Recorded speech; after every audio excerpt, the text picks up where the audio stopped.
Alleluia, alleluia, alleluia, alleluia,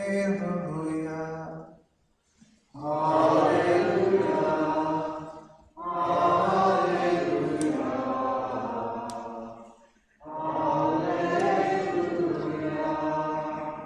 The Lord be with you. And with your spirit. A reading from the Holy Gospel according to Luke.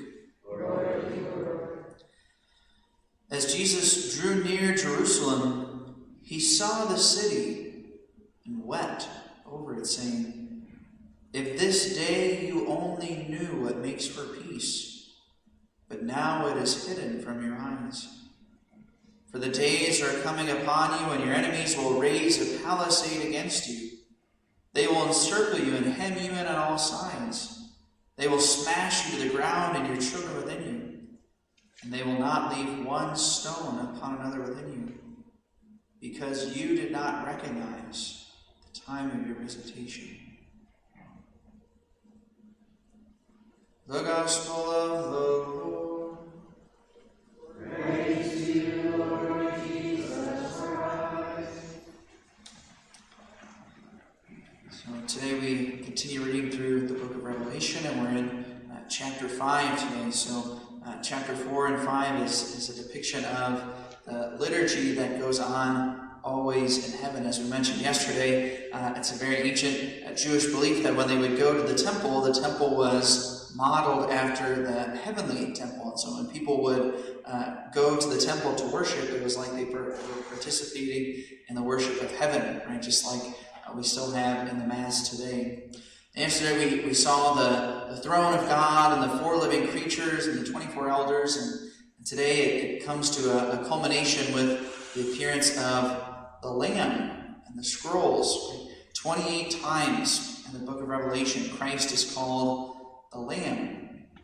And it's kind of interesting, this scene that happens here. There's a very famous work of art about the Lamb on the altar as though slain. Maybe you've seen it. I can't remember who the artist is, but he depicts this scene.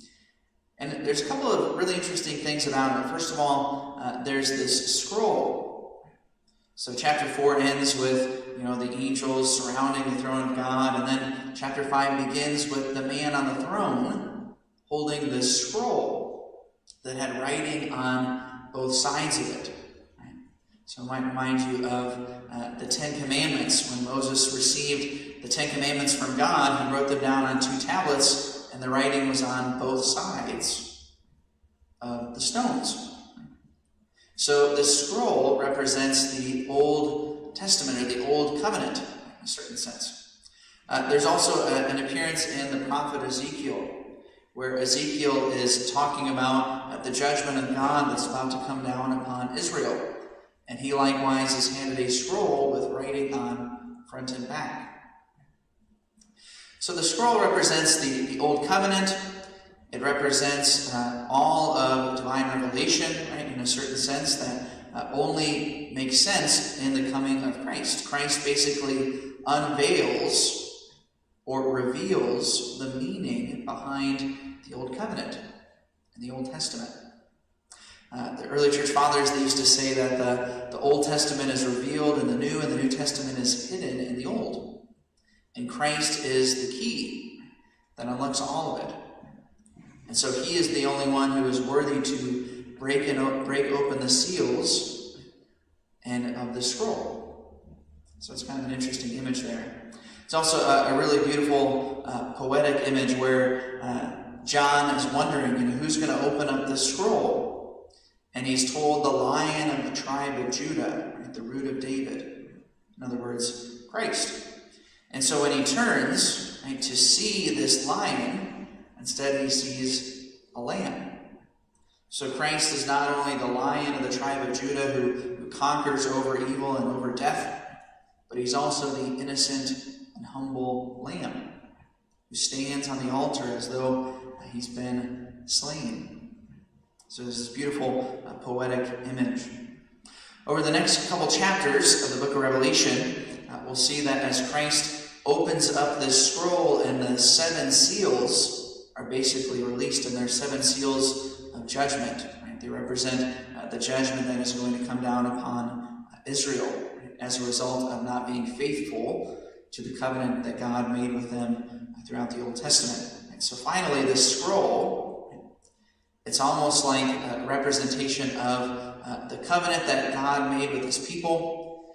And now Christ is going to open up the scroll, and it's going to send down the judgments on Israel.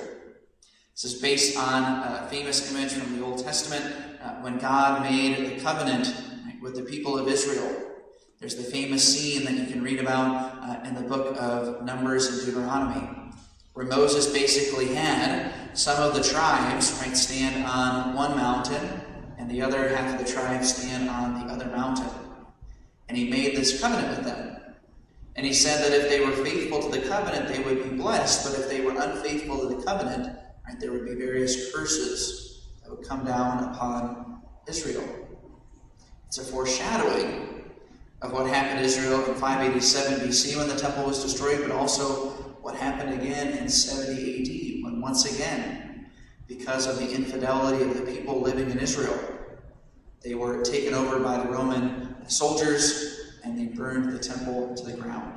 The great tragedy as a result of their infidelity.